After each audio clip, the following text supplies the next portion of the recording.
OC. Viewer discretion is advised. Incoming transmission in 5, 4, 3, 2, 1. What's going on, guys? It's Courtney here from the Outcasted OC podcast, and welcome to the Monday Night Raw review. I've quite literally just finished watching Monday Night Raw, and I thought, what better time than right now to just get the review filmed straight after I finish watching it, as it's fresh in my mind and we're ready to go. If you can hear some disruptions underneath my desk, my cat has decided that she wants to be in the room while I film. She will not leave. She will not let me be alone. You might hear her meowing, but it's okay because she likes CM Punk, so she can stay. Anyway, let's get straight into the review. Monday Night Raw this week started off a little bit weird for me. So we started off by hearing the voices of Wade Barrett and the new commentator Joe Tessitore, I think is how you say his name. They were talking about Colorado, and then they started talking about Bash in Berlin. It is going to take some time for me to get used to it because I am so used to Michael Cole on commentary on Monday Night Raw, so it's definitely going to take a little bit of time for me to get used to Joe, and I think that will be the same for a lot of the WWE universe as well. Bringing in somebody new who we have not heard before, it's going to take a little bit of time for us to kind of learn him and learn his voice in the world of professional wrestling. But for his first show, he did a really great job. At first, his voice was just like a tiny bit jarring because I wasn't used to it, but by the end of the show, I started to warm up to him. Speaking of, we had a Bash in Berlin recap, obviously, from all the matches that we had on the Bash in Berlin show, which was a couple of days ago, and we saw Gunther, CM Punk, and Jade Cargill and Bianca Belair all arriving to the arena. Rhea Ripley starts off the show and she comes out to the ring. She welcomes everybody to Monday Night Raw, and she was talking about Bash in Berlin, and she said, well, we brutalized Liv and Dom. Rhea goes on to say that she and Damian Priest absolutely destroyed the Judgment Day, and we are not done with that destruction. And she said, we're just getting started, and she starts talking about how she pinned Liv Morgan and says that, you know, she's after a shot at that world title again. Dominic Mysterio comes out and says Liv is not going to come out. She's still recovering from what you did to her at Bash in Berlin. You guys took advantage of us. We were jet lagged for multiple reasons. Liv is going to accept your challenge. She's not afraid of you. She's beaten you before and she'll beat you again. And then Rhea was basically like, well, why don't you just relay the message to her that I'll face her anytime, anywhere? And Dom's like, really? And then she comes out, when I say she, I mean Liv, comes out and attacks Rhea, and then we end up seeing Liv getting Rhea's leg stuck in the ring ropes, very similar to how Damien's was back at Backlash. And then Damien comes out to save her, and Dom and Liv both run away. She just had to kick Mia out of this bedroom because she decided to go onto my shelf and just completely break down a whole bunch of figures. Anyway, let's get back into the review, shall we? So we saw a recap of what happened with Bo Dallas, Uncle Howdy, and Chad Gable last week from their match, and then we have an American-made promo underneath the ring. It's kind of before you hit Gorilla. They were talking about how they're sick and tired of losing to the Wyatt Six, and Chad Gable heights up American-made, and then they make their way out to the ring. But then before the match happens, so WWE does this thing where they make their way out, go to a commercial break. We see some people backstage. So we have Rhea and Damien in medical. Rhea doesn't want to get her leg looked at, but Damien's like, you need to get your leg looked at. Like, I will handle this. I'll go talk to Adam. Like, please go, just let them do their job. So we have a match. We have American Made taking on Alpha Academy in a 6-man tag. Obviously, Maxine and Ivy are in the match as well too, which is great to see. American Made are on the offense from the beginning. They go after Akira Tozawa, but Otis comes in and clotheslines Brutus outside of the ring. Julius then attacks Otis, but Otis ends up catching Julius with a crossbody. Ivy and Julius end up going around the ring, and they're just making absolute chaos out of everything. Otis hits a caterpillar, and then Maxine gets tagged in and she hits a really nice running knee. She then goes and hits the caterpillar, and then Chad Gable's trying to distract her outside of the ring, but she ends up attacking him with a kick, and then Ivy capitalizes off this, hitting a dragon sleeper onto Maxine. She passes out, and American Made win the 6-man tag. Chad Gable grabs a microphone and says the Wyatt Six sucks. Goes on to say that he's got the Wyatt Six, i.e. Bo's got this freak show of his family involved, and you're looking at what it's going to take to beat them. We're going to have an 8-man tag next week, and we're going to end all of this in a street fight. We're going to get rid of the Wyatts, and it's going to be for America. Uncle Howdy comes out, And he says, it's been 375 days since my sanity crumbled.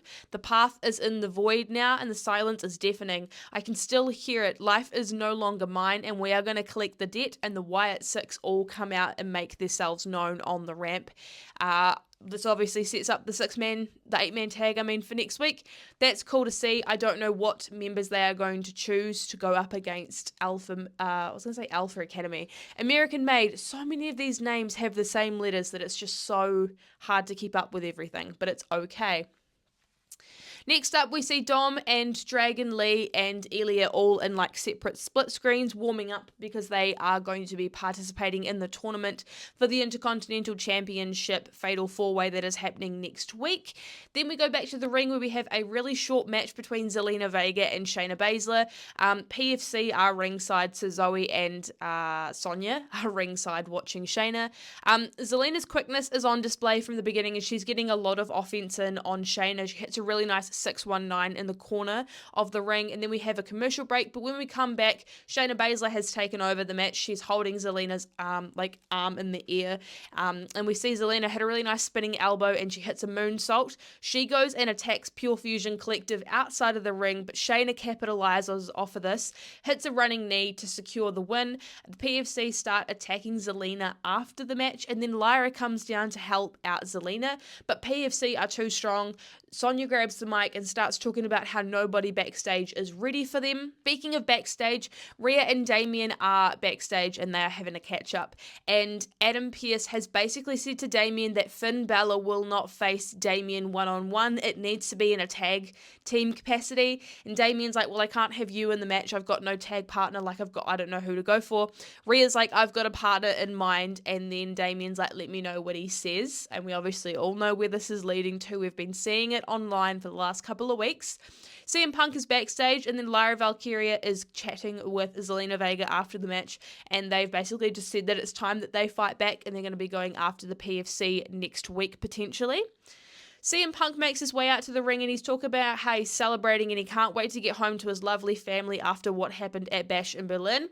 He said that strap match was hell and we're on the other side of the personal issue, and now it's time we get down to business. I'm a businessman. You guys remember when I came back to WWE and I made it clear that I am not here to make friends, I am here to make money. And speaking of Bash in Berlin, one other person had a really tough battle, and I'm talking to you, Gunther. You took Randy to his limits, and that belt can replace that chip on my shoulder. It's time CM Punk woke up as a champion. Congrats, Gunther, and enjoy it. We'll be taking that off you anytime soon, and we're going to be enjoying it as well, and the target is Gunther. And as CM Punk is celebrating outside, Drew McIntyre comes in a hood and attacks Punk from behind. Wade tries to get involved, and he tries to talk down Drew McIntyre, but Drew McIntyre claymores Punk twice. He grabs the bracelet off Punk's wrist, and he breaks it, and then grabs the beads and shoves them into his mouth, and claymore kicks him, forcing the beads to go down his throat and almost having him choke on the beads. Security ain't doing shit in this moment either, which is just absolutely crazy.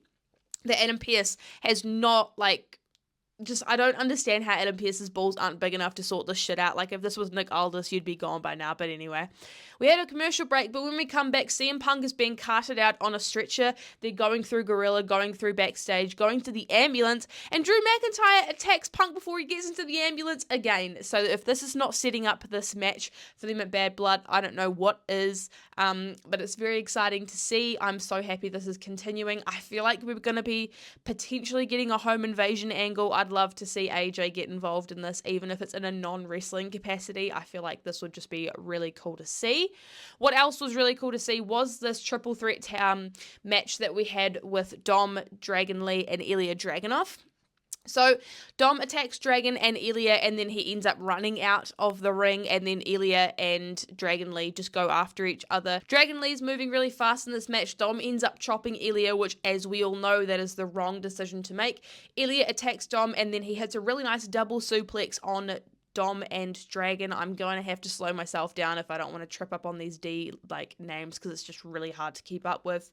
So after the commercial break, Dragon, Lee, and Dom are attacking each other in the corner. Ilya attacks Dragon, and then Ilya goes crazy with a Death Valley driver. Carlito attacks Dragon Lee, and then Damien comes out to make the save. Damien chases Dom after a kick or something, but Ilya gets the win, so Ilya's moving on to this Fatal 4-Way next week, which is super exciting to see. We saw a clip of what happened between Braun Strowman and Bronson last week, and then Adam is catching up with Kathy Kelly, and Braun basically comes in and he's like, I want to replace Bronson in this IC match considering Bronson's not here. And Adam's like, I don't know if I can do that. And Braun's like, I can, because I'm medically cleared and I want to do this. So Adam Pearce is basically like, look, if you think that you are able to fight, I will put you in the match tonight. Then we see Jade Cargill and Bianca Belair come down to sit at commentary to watch this tag match. So we're having a women's number one contender match to decide the number one contender for the tag titles. The tag title scene at the moment just does not make sense to me. So obviously, Kairi was looking really strong. Io and Kairi, they had a lot of offense in at the beginning, but then halfway through the match, it breaks down, and then Alba and Isla get involved. Io's still showing off her skills and outsmarting Isla and Alba. She gets a really nice backbreaker, but then the match kind of dissolves when Kairi is trying to hit a move outside of the ring on the Unholy Union. They move out of the way, and Bianca ends up getting attacked by this move. Jade ends up attacking Kairi, and then Isla hits a cheap shot on Io, and then the Unholy Union secure the win. So the Unholy Union, let me get this straight, are the number one contenders for the tag team titles they just lost in the weekend. Make it make sense? Why are we doing this? I don't understand. It doesn't make sense to me, but it's okay. I will leave my thoughts till next week, because hopefully they'll have some time to think about storyline-wise how this can make sense. Kofi Kingston is catching up with Adam Pearce, and he's talking about how JD and Finn have not defended their tag titles since they got them. Gunther ends up walking past Adam and Kofi, and then we have a Bash in Berlin recap, and then Rhea and Damien are backstage, and Damien comes up to Rhea and is like, so what did the person say? Did he say yes? And Rhea looks at him and goes, he said yeet. So we know that Jey Uso is going to be Damien's tag partner, but he says he still wants to have a talk with him first before the match happens tonight. Gunther makes his way out to the ring after defeating Randy Orton for the World Heavyweight Championship, and he calls Denver a bunch of degenerates, and he goes on to say that he has beaten one of the greatest legends within this industry, and at Bash in Berlin, I wanted the greatest version of Randy Orton of all time, and I have only gone and beaten him. That is just another chapter in the greatest World Heavyweight Championship title of this era. Sami Zayn returns, which is super cool. He gets a really great pop and a really great crowd reaction as well too. He starts talking about how it's crazy that he's in the back and they're talking about the Intercontinental Legacy. People are calling it the Workhorse title. People forget to mention the true greats of the industry that have won the IC title before going to the World Heavyweight Championship as a stepping stone. He said that's what you did, and that's exactly what I'm going to do too. I'm coming after the one championship that has eluded me during my entire career. And Gunther's like, yeah, you're right. We have used this as a stepping stone. And he said, I've stepped up, and he said, if anything, you have stepped down. Your name isn't on that list. It's very admirable that you get up every time you get knocked back down, and if you want to challenge me for this World Heavyweight Championship. He goes, I hear the passion in your voice. I see the fire in your eyes. You want a shot? My answer is no. And he gets up and walks away, and Sami is like, look, Gunther, you have never, ever, ever been one to back down from a fight. You know fully well that I am the only guy that has beaten you, and I am coming for that World Heavyweight Championship. So I feel like Gunther is going to have Sami next, which is kind of cool, but it's kind of sad because I don't think Sami is going to be the one to beat Gunther for this World Heavyweight Championship, which is really sad because I want to see Sami as a world champion, but I just don't see it happening right now. So Jackie is catching up with Jay and is asking about this tag match, and he's like, look, I know that we have history, and then Braun comes in. When I say Braun, I mean Braun. Braun Breaker comes in. So many fucking names are the same on this show. It's absolutely ridiculous. And he is like, look, I've said to you last week about no member of your family has ever beaten down a member of my family. And he says, why don't you go ahead and keep chasing Marmy and keep doing your thing? I'll give you one chance to walk away and drop out of this tournament. You can continue to go on and chase Dom's sloppy seconds, but you're going to lose if you come after my Intercontinental Championship. And Jay responds and he's like, I am going to beat you and I am going to become the Intercontinental Champion. I was about to say World Heavyweight Champion, which I still want to see that. But it's interesting because Bron left that situation just looking really rattled and looking really scared to see what happens. I think it's going to be Jey Uso that wins this tournament. I think we're going to see Jey Uso and Bron Breakker at some point in time. We have the second of the triple threats for the Intercontinental Championship Fatal 4-Way that's happening next week. Ludwig and Sheamus are in this match with Braun as well too, and obviously their history and their beef keeps them occupied during this match.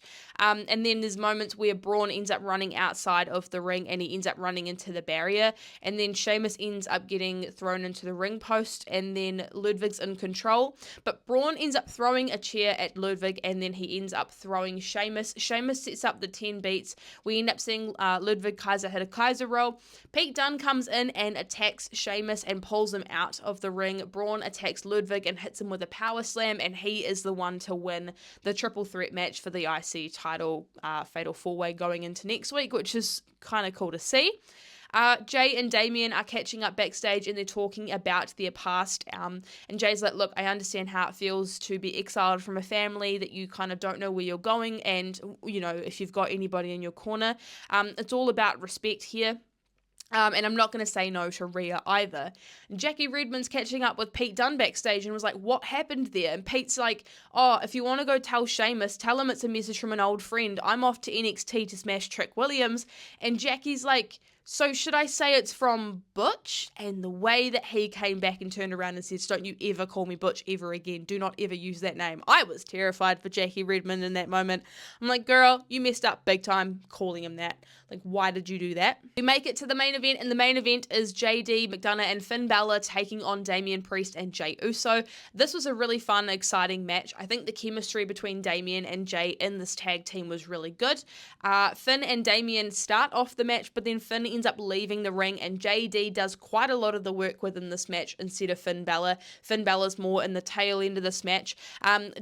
Damian's going crazy on JD, and then JD ends up running back in, but Damian's in control, and then Jay comes in and attacks JD.